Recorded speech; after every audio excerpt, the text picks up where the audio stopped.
All right, flourless chocolate cake. So I have all my pans ready for you guys for your recipe. It just makes a 9-inch cake pan. I'm just making little guys so I can show you different glazing. Geez, where's my words? Different glazing techniques. And I like giving people stuff. So I'm making I did a double recipe. I'm making one 9-inch and a bunch of little guys. So you're gonna get your chocolate, butter, and sugar over a pot of bain-marie. So remember, a bain-marie is a pot of water. So I had this guy about an inch of water. Remember, you don't want the water to touch the bottom of the bowl. So it's just gonna sit right above the water. And you want your bowl, whatever's in your bowl, to kind of fit down in, if that makes sense, to the pan. So you don't want like a tiny little pan in a huge bowl. Try to make your bowl pan, or your bowl size and your pan size, be similar. You also don't want your bowl sitting way down in the pot. So I have the chocolate, the butter, and the sugar all melted. My butter's almost melted. And then in here, I have my eggs and my second quantity of sugar. Those I just beat with a whip attachment for 5 minutes, just to get some aeration in them. And then I'm gonna add this chocolate to that. So I'm gonna turn it on, and I'm just gonna place it on the side of the bowl. And I'm gonna add in my chocolate.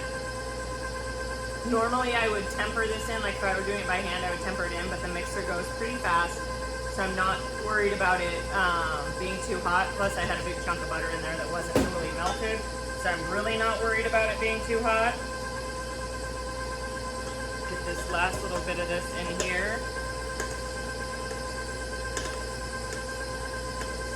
So we're gonna bake these at, if you're doing a 9-inch, you're gonna bake it at 375 for about 40 minutes. The test for doneness is gonna be a wiggle test, and then you're gonna use your thermometers. When your thermometers reach 170 degrees, then you can pull it out. I'm gonna get this mixed up. I'm gonna mix the rest by hand.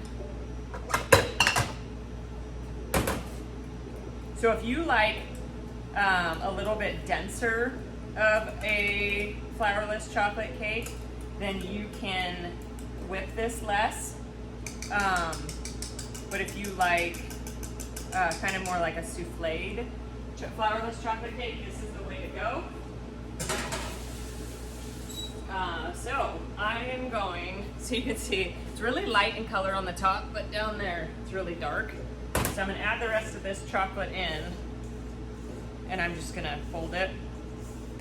I have my pans sprayed.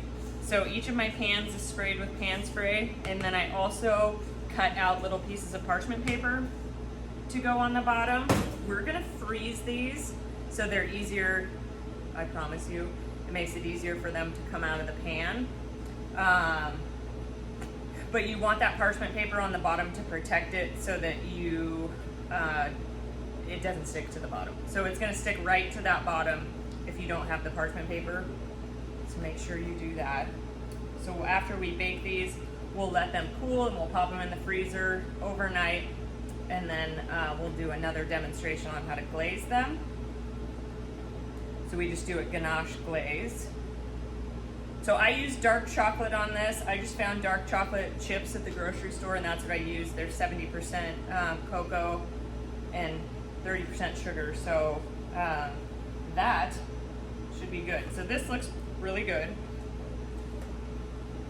I am going to fill up. So I'm gonna do my 9-inch pan about 3/4 of the way, and then I'll fill up all my other ones.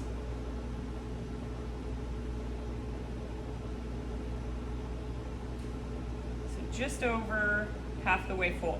So because we beat air into this, I don't wanna fill it too full because it'll souffle up and it could go over the top.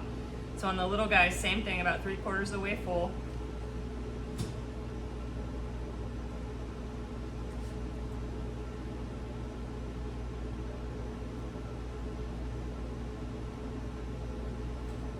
Okay, so these guys are gonna go, like I said, into an oven at 350. And then the jiggle test. So once they aren't super jiggly, then you're gonna take a thermometer, insert it in the middle. Once it reaches 170 degrees, 170 to 175 degrees, then you're good to pull them out. Just topping the rest of these off so I don't waste anything.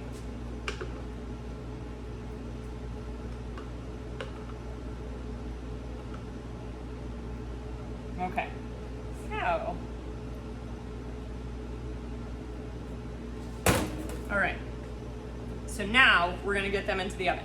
So I have a container of hot water above the oven. So I'm gonna open the oven, so I have it set at 375. I'm gonna put the pan, so it's on a baking sheet with a rim on it. I'm gonna put the pan in the oven like that, where the baking sheet's kind of scooted out a little bit. And then this is called a water bath. So we're gonna cook it in a water bath so it gets even heat. I'm gonna fill that water bath up to where it's about 1/2 inch of water. And then I'm gonna carefully scoot it in the oven. Then I'm gonna do the same thing with these guys. You don't wanna put water, like pour water in and then try to make it over to the oven. It's way safer doing it this way, and then you're less likely to spill water. Again, this is gonna make it so things cook even, the whole thing cooks evenly at a nice temperature and nothing gets overdone. So, those guys are in. I'm gonna set my timer for 30 minutes because those little guys will cook faster, and then I'll see you when we're glazing.